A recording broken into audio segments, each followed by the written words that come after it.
Telecom market లోకి సునామీలా అడుగుడిన Reliance Jio పోటీ కంపెనీలకు చుక్కలు చూపించింది.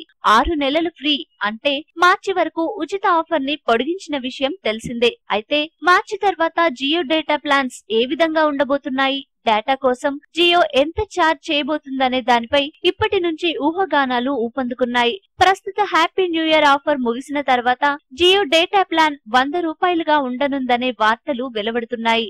ఈ మేరకు ఎకనామిక్స్ టైమ్స్ ఓ వార్తను ప్రచురించింది.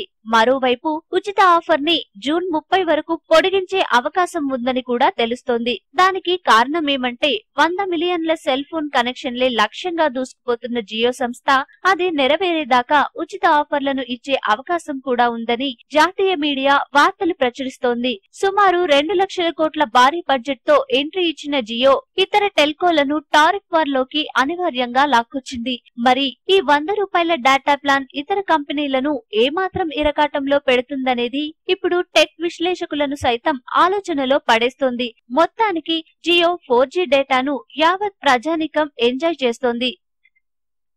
ఈ వీడియో మీకు నచ్చితే లైక్ చేయండి, అందరికీ షేర్ చేయండి, కానీ సబ్స్క్రైబ్ చేయడం మాత్రం మర్చిపోకండి.